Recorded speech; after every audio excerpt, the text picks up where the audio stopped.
1981।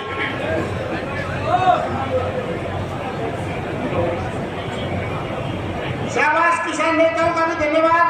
आदरणीय रविंद्र सिंह साहबान, भाई हरपाल सिंह, सुरेंद्र रुद्रोल, सरपंच भाई प्रकाश काकरोली, ओम प्रकाश जी मुरवास, कमल सिंह गढ़ोती, रणदीप सिंह ने, सब किसान संगठन ने, विनोद गढ़ोती, विनोद मोदी, सभी भाइयों ने नेता का स्वागत किया।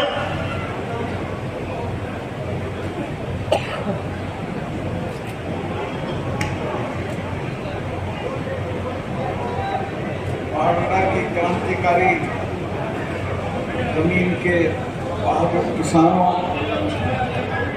आपके घरों से फौज में भी सबसे ज्यादा लोग जाते हैं, खेती के लिए भी आप सबसे पहले संघर्षरत रहते हैं, मैं आपको प्रणाम करता हूं। हमारे बीच में आज लोक गायक और खास तौर से किसानों की रगों में खून दौड़ाने वाले अजय हुड्डा जी भी हैं। मैं तो उनसे फरमाइश करके गीत सुनता हूं और मैं उनका बड़ा सम्मान करता हूं। दोस्तों, ये वक्त किसानों पे बहुत बुरा वक्त, इस वक्त में अगर नहीं लड़ोगे तो बर्बाद हो, ठीक है, इससे चल रहा है, बर्बाद हो जाओ। दिल्ली में एक ऐसी सरकार है जिसका आपसे कोई रिश्ता नहीं है, आपसे कोई हमदर्दी नहीं है और वो कोई आपके लिए अच्छा काम करने की योजना नहीं रखते। उन्होंने किसानी को खत्म करने के लिए काले कानून लाए, फौज जो दुनिया की सबसे बढ़िया फौज में से नंबर 2 है, उसको खत्म करने के लिए अग्निवीर लाए और इसी तरह आज तक लिखित आश्वासन देने के बावजूद किसानों का एमएसपी का वादा पूरा नहीं किया है, क्योंकि वो उद्योगपतियों को सूट करता है। तो अगर नहीं लड़ोगे तो कुछ नहीं पाओगे, लड़ोगे तो सब कुछ पालोगे, लड़ोगे तो राज भी मिल जाएगा, लड़ोगे तो मांगे भी मानी जाएंगी। और मैं तो ये कहता हूँ, लड़ो और इस लायक बनो कि आपको मांगे ना करनी पड़े, लोग आपसे मांगे, दूसरे लोग आपको कहेंगे साहब हमारा ये काम कर दो, ये आपको तब मिलेगा जब अपना राज कायम करोगे। तो आने वाले दिनों में आप हरियाणा में भी और दिल्ली में भी अपना राज कायम करिए। दूसरी बात मैं आपको बताना चाहता हूं कि जब ये किसान आंदोलन हुआ, दुनिया में ऐसा आंदोलन नहीं हुआ, 700 लोग मारे गए, एक चिड़िया के ऊपर भी पत्थर नहीं चला, कोई हिंसा किसानों की तरफ से नहीं हुई। लेकिन पार्लियामेंट में जब एमपी लोग, खासतौर से राहुल गांधी, किसानों के लिए वो ला रहे थे शोक प्रस्ताव, तो मोदी जी ने शोक प्रस्ताव तक पेश नहीं होने दिया। चिड़िया मरती है, कुतिया मरती है तो भी उसका शोक प्रस्ताव करते हैं, लेकिन 700 किसानों के मरने का कोई शोक प्रस्ताव नहीं किया। मैं बात इसलिए कह रहा हूं कि इन बातों का बदला लेने का दिन यही है।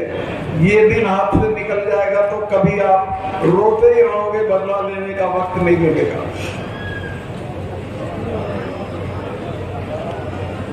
किसान आंदोलन की शुरुआत भी आपके यहाँ से हुई। मैं तो गोवा में गवर्नर था, मुझे बुलाया गया एक फंक्शन में, तो मैंने कहा भाई तुम जाते हो यहाँ से, हरिद्वार जाते हो, कहीं कहीं जाते हो, क्यों जाते हो? इसलिए कि वो तीर्थ हैं। मैं आपको ये राय दूंगा कि वो तीर्थ नहीं है। तुम हरियाणा के गांव में जाओ, झुंझुनू जिले के गांव में जाओ, तुम महेंद्रगढ़ के गांव में जाओ, हर गांव के बाहर एक शहीद की प्रतिमा मिलेगी, वो तीर्थ है। वहां सर झुकाओ, वहां सर झुकाने से तुम्हें पुण्य भी मिलेगा और तुम्हारे बच्चों की शहादत को सलाम भी होगा। खैर वो बात खूब दूर तक गई और अब लोग हरिद्वार वगैरह जाने में वहाँ के लोग कम दिलचस्पी ले रहे हैं, बल्कि हमारे यहाँ आते हैं, पूछते हैं, मेरे से खुद तहकीकात करते हैं कि किस किस गांव में जाना चाहिए। मैं उन्हें बताता हूँ, जैसे कोसली है, यादव भाइयों का गांव है, लेकिन सबसे ज्यादा शहीद वहाँ के हैं। ये इलाका है आपका, सबसे ज्यादा शहीद इस इलाके के हैं, तो यहाँ आना चाहिए, इनको देखना चाहिए और ये भी देखना चाहिए कि शहादत के बावजूद आज भी इन लोगों की क्या हालत है। इनको सरकार ने कुछ दिया है कि नहीं दिया है, इनके लिए कुछ किया है कि नहीं किया है। ये होगा तो बात दूर तक जाएगी। मुझे डॉक्टर स्वरूप सिंह जी जो वाइस चांसलर थे दिल्ली यूनिवर्सिटी के, वो बताते थे कि चौधरी छोटू राम जी जब अंग्रेजी राज था तो उन्होंने उस वक्त सारे इलाके का दौरा किया। वो सबसे पहले सोनीपत में गए, वहां के लोगों से कहा भाई लड़कों को फौज में भर्ती कर दो। सोनीपत के लोगों ने कहा कि नहीं, हमारे यहाँ तो नहर का पानी आ गया है, हम तो मरने के लिए अपने बच्चों को नहीं भेजेंगे। फिर वो झज्जर में आए, झज्जर में सिंचाई नहीं थी, तो झज्जर के लोगों ने बड़े पैमाने पर अपने बच्चों को भर्ती किया और नतीजा ये हुआ कि झज्जर के एक एक गांव में आज major general, brigadier, lieutenant general सब हैं, बड़े बड़े पदों पे हैं फौज के लोग। और अपने जो अभी ये थे, अब आपको पता होगा, आपकी बेटी विनेश फोगाट जो दुनिया की सबसे बढ़िया चैंपियन है, सबसे बढ़िया खिलाड़ी है, जिसने एक दिन में 3 कुश्तियां जीती, उसकी फाइनल कुश्ती में इन्होंने बेईमानी करा दी। वो सब दिल्ली के इशारे पे हुआ और आज वो बिना गोल्ड मेडल के है। लेकिन हमारा ये कहना है कि बेटा कोई बात नहीं, हम आपको गोल्ड मेडल वाली ही मानते हैं। तुम यही मानो कि आपके पास गोल्ड मेडल है और आगे आपको गोल्ड मेडल मिलेगा। उसने जो दुनिया की नंबर 1 पहलवान थी तो मिनटों में हरा दिया था। तो हमारी बच्चियां हो, हमारे किसान हो, हमारे जवान हो, सब पे इन्होंने चोट की और इनसे बदला लेने का यही मौका है। मुझे तो अब आते हुए किसी ने बताया कि बहन चंद्रावती जी जो यहीं से MP MLA रही हैं, वो बराबर के इलाके की थी और उनको अंतिम समय में अस्पताल में बेड नहीं मिला था, उनको कोई सम्मान नहीं दिया गया था। लोहारू की जनता ने उनको 3 बार MLA बनाया, लेकिन अब उसका बदला भी आप भाई सोमवीर जी को MLA बनाकर अपना भाईचारा मजबूत कर सकते हैं। तीसरे मैं कहूँगा कि अपना वोट खराब ना करें। ये जो वोट कटवा लोग हैं, ये जो बीच में आके खड़े हो जाते हैं, इनसे माफ़ी मांग लें कि भैया अगली बार तुम टिकट ले आना, फिर जिता देंगे, लेकिन हम अपनी वोट खराब नहीं करेंगे। उससे कोई फायदा आपको नहीं होगा। वो सब बीजेपी की साजिश है। उसने पूरे सूबे में बहुत सारे लोग खड़े कर दिए हैं, उनको पैसे दे रहे हैं और इसलिए दे रहे हैं कि किसानों के वोट बंट जाए, किसानों के वोट इकट्ठा ना रहें, किसानों की ताकत छिन्न भिन्न हो जाए। तो इस खेल में भी नहीं आने का है आप लोग। मैं शायद बहुत लंबा हो गया और इतना मुझे बोलना भी नहीं चाहिए था। अभी मुझे मांग पत्र किसानों की तरफ से दिया गया है, जिसमें कपास और गंवार की फसल को बेमौसमी वर्षा होने के कारण नुकसान हुआ है, लेकिन सरकार की तरफ से अभी कुछ हुआ नहीं है। उसमें तत्काल होना चाहिए। बिजली निगम के जो रुपए भर रखे हैं उसमें किसानों की कोई सुध नहीं ली जा रही है और उनका जो ब्याज बनता है किसानों को ब्याज सहित राहत दी जानी चाहिए। तो ये सारी चीजें हैं जिन पे कोई तवज्जो सरकार नहीं देती है, लेकिन वो देगी भी नहीं।